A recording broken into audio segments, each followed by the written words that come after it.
Thank you so much Arjun. దేనికి చెప్తున్నావు? నిన్న మనం మాట్లాడుకున్నదంతా మన మంచికే అనుకుంటా.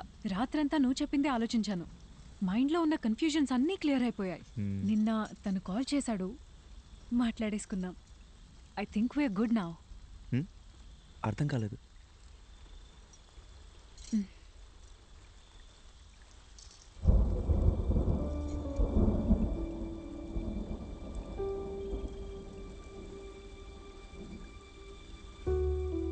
సారీ అర్జున్.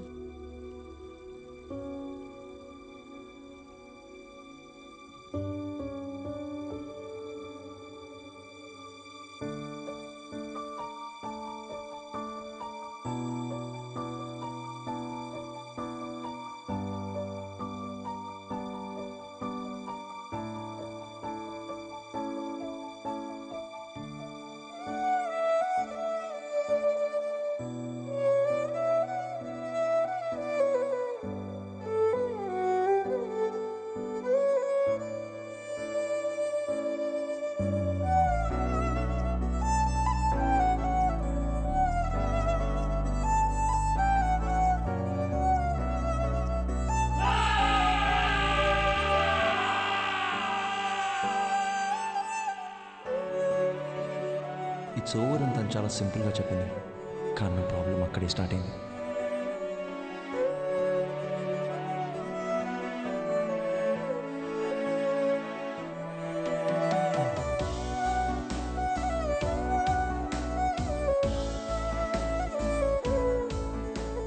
పెళ్ళి అయిపోయిందనే దానికన్నా చుట్టూ ఉండేవాళ్ళు మాట్లాడే మాటలే నన్ను ఎక్కువగా బాధపెట్టే. 26 ఏళ్ల నా జీవితంలో నేను ఫేస్ చేసిన ఫస్ట్ ప్రాబ్లం ఇదే. ఆ సిచ్యువేషన్ని ఎలా హ్యాండిల్ చేయాలో కూడా నాకు అర్థం కాలేదు. I went into depression.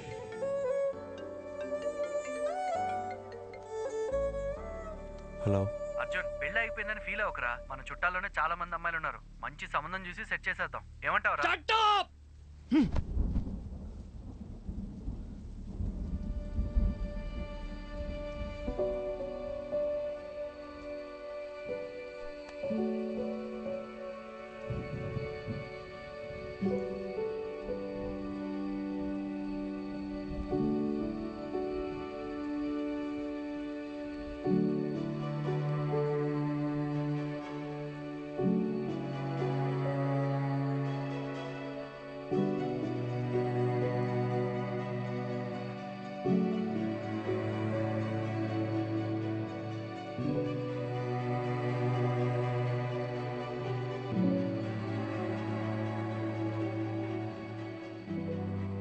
Sorry sir, నేనే అర్జున్కి పెళ్ళవ్వదు అని ఆట పట్టిస్తూ వచ్చేదాన్ని.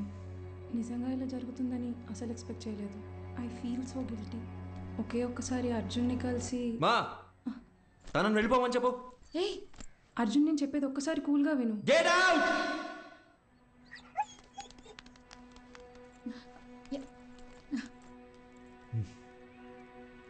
అర్జున్, ఇంటికొచ్చిన వాళ్ళతో మాట్లాడే పద్ధతి ఇదేనా? అవును, కరెక్ట్ గానే జరిగిందిరా. ఈ పెళ్లి జరగకపోవడమే మంచిది. నీకు కాదు, ఆ అమ్మాయికి. ఇంత చిన్నదానికి నువ్వు ఇలా అయిపోతే ఎలా? లైఫ్ లో ఇలాంటి ప్రాబ్లమ్స్ వస్తూనే ఉంటాయి. వాటన్నిటిని ఎలా హ్యాండిల్ చేస్తావు? అమ్మా, నాకేది చేత కాదు. నన్ను అలాగే పెంచారుగా. ఇంకొకసారి నా దగ్గరకు వచ్చి పిల్ల పెళ్ళి అన్నారు, అప్పుడు చెప్తా.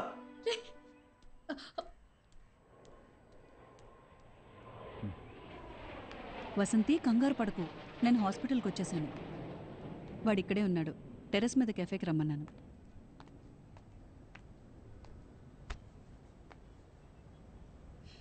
ఇన్నేళ్ల మా ఫ్రెండ్షిప్లో మీ అమ్మ ఇంతలా బాధపట్టు నేను ఇప్పుడే చూస్తున్నాను.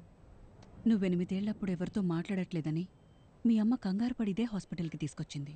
ఈ రోజేమో నువ్వు చాలా ఎక్కువ మాట్లాడేసావని బాధపడుతోంది.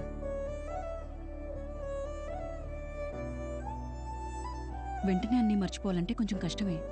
అలా అని పదే పదే గుర్తు చేసుకుని బాధపడితే ఎలా?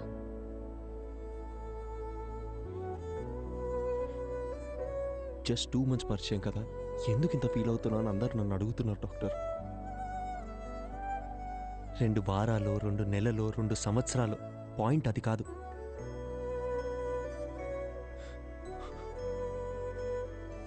నేను సిన్సియర్గానే ఉన్నానుగా. వదిలేండి, ఆ పెయిన్ నాకు మాత్రమే తెలుసు, చెప్పిన అర్థం కాదు. అమ్మయ్యా, లైఫ్లో ఫస్ట్ టైం నువ్వు ఇంత ఓపెన్గా మాట్లాడటం చూస్తున్నా. చూడు అర్జున్, ఇదంతా టెంపరీ అని మర్చిపోకు. ఇలా జరిగిందని బాధపడుతూ టైంనంతా వేస్ట్ చేసుకోలేం కదా. కావాలనే కొన్ని విషయాలు మర్చిపోవాలి. Just keep your self engaged. నేను ఒంటరితనంలోనే బతుకుతున్నాను డాక్టర్. మీరు చెప్పేది నాకు అర్థమవుతుంది. బట్ నేను ఏం చేద్దామని ట్రై చేసినా మళ్ళీ మళ్ళీ జననితో పరిచయం అయినప్పటి నుంచి జరిగినవన్నీ అదే పనిగా గుర్తొస్తున్నాయి. నిద్ర కూడా సరిగ్గా పట్టట్లేదు. మైండ్ అంతా నెగిటివ్గానే ఉంది డాక్టర్. పాజిటివ్గా ఉంటే నా దాకా వచ్చేవాడవే కాదు. అర్జున్, నేనిప్పుడు ఎంత చెప్పినా నువ్వు వినే పరిస్థితిలో లేవు. నీకిప్పుడు కావాల్సింది నా అడ్వైస్ కాదు, వేరే. ఎటైనా వెళ్ళి రావచ్చుగా. Why don't you meet some new people, do some soul searching? Doctor, నాకు ఈ ట్రావెలింగ్ అంటేనే అసలు సెట్ అవ్వదు. సరే, తర్వాత తిరిగ్గా మాట్లాడుకుందాం. నైట్ నువ్వు ఇక్కడే ఉండు. నేను రౌండ్స్కి వెళ్ళొస్తాను. Yeah, 2 minutes I'll be there.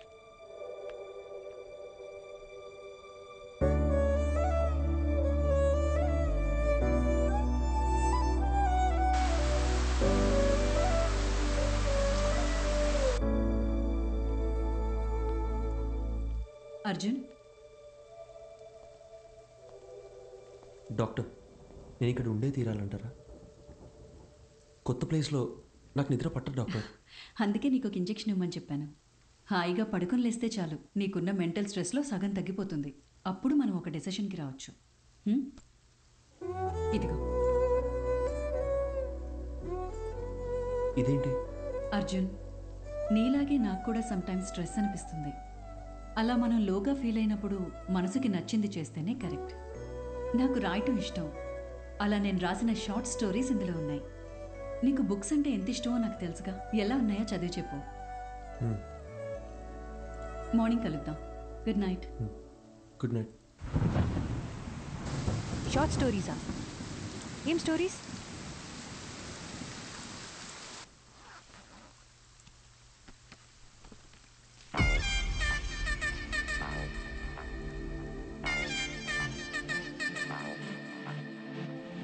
Usually ఏ కథ చదివినా సరే అందులో వచ్చే క్యారెక్టర్స్లో నన్ను నేను ఇమాజిన్ చేసుకుంటాను. అలా ఊహించుకుంటూ ఆ కథ స్టార్ట్ చేశాను. ఎక్కడున్నారా?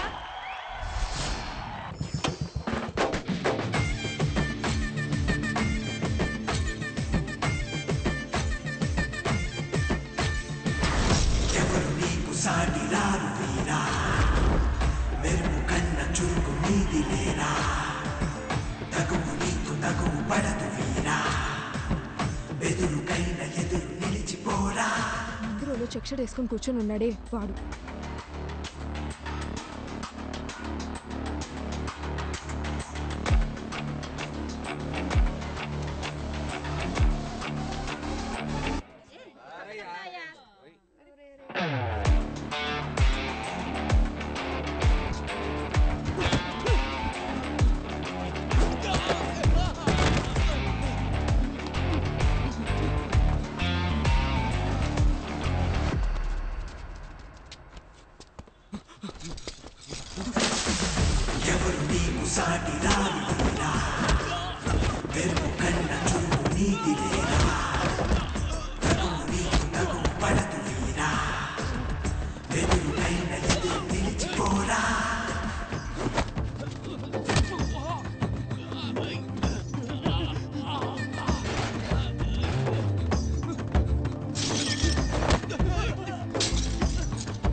ఏం చేయకపోతేనే మనల్ని 10 రోజులు సస్పెండ్ చేస్తారు. ఇప్పుడు ఎంత చేశాక వదిలిపెడతారనుకుంటున్నావా? సార్ ఐఎమ్ సారీ సార్ అని మనం అపాలజీలు చెప్పే రకమా ఏంటి? అది కరెక్టే. చాలా అందంగా ఉంది మావా. అయినా ఇన్ని రోజులు మనం ఎలా మిస్ అయ్యామరా? మీరు మిస్ అయ్యారా? నేను చూస్తూనే ఉన్నాగా. రేయ్ మా అమ్మ మీద అబ్బా! నిజంగారా? నేను ఎప్పుడో చూశాను. రేయ్ పోయి పని చూసుకోరా. మనకు తెలిసిన పని ఒకటే, ఈ అడవి కూడా ఉండింది అంటాం. రేయ్ ఏం తగలెట్టావరా? తినమనే చేపలు పులుసు చేస్తా.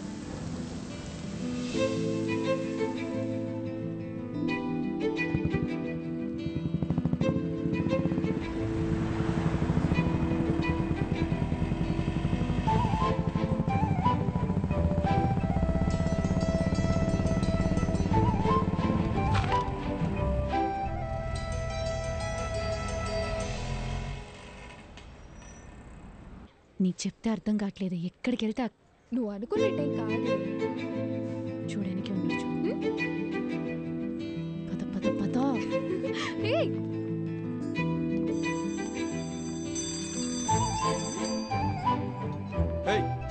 ఓయ్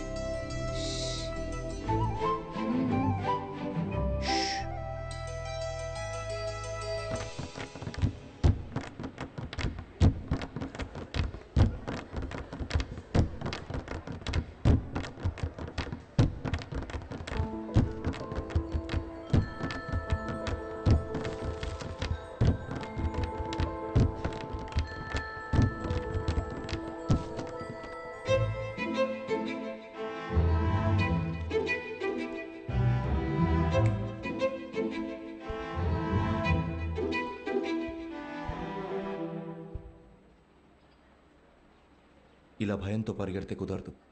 ధైర్యంగా ఫేస్ చేయాలి. ఇలా చూడు, తప్పు నాదే. అందుకే నీకు సారీ చెప్పాలని ఇలా నీ వెంట తిరుగుతున్నాను.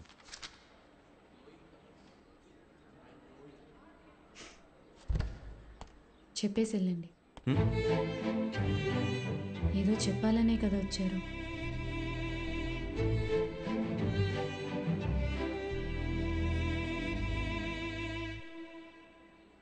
సారీ.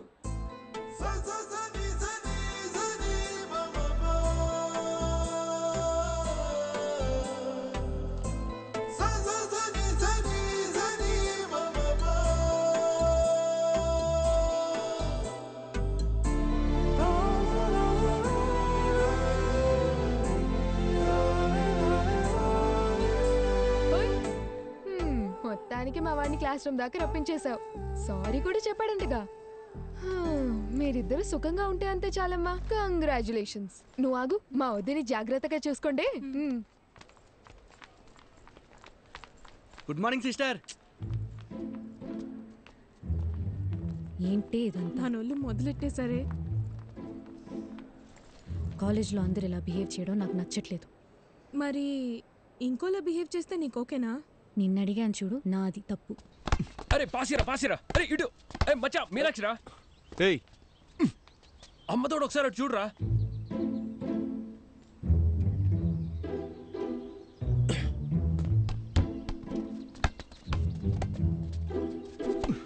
టూ మినిట్స్ టైం ఉంటే మాట్లాడాలి.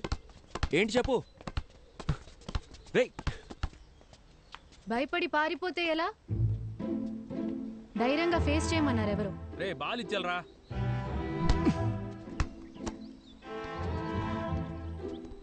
మన గురించి ఏమనుకుంటున్నారో తెలుసా?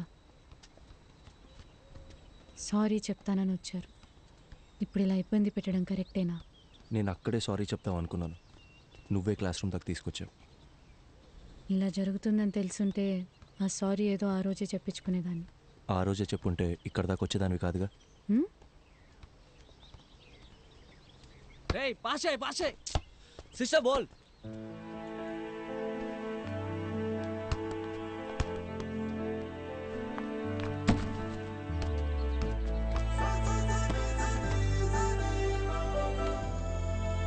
చిన్నప్పుడు నేను బాస్కెట్బాల్ ఆడడానికి స్కూల్కి వెళ్ళేదాన్ని తెలుసా? కాలేజ్ తరపున స్టేట్ లెవెల్ దాకా వెళ్ళాను. ఎదిగిన ఆడపిల్ల ప్లేయర్లా కనబడుతుంటే అందరు నాన్నలాగే మా నాన్నకి నచ్చలేదు. ఇకపై బాల్ ముట్టుకుంటే కాళ్ళు ఎరగొడతానని ఈ కాలేజ్లో తెచ్చిపడేశారు. అప్పుడప్పుడు మీరు ఆడే ఆట చూస్తుంటే ఈ డ్రాఫ్టర్తో 4 పీక బుద్ధవుతుంది.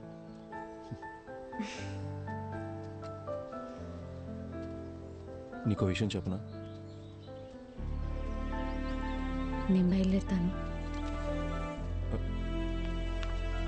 మీనాక్షి,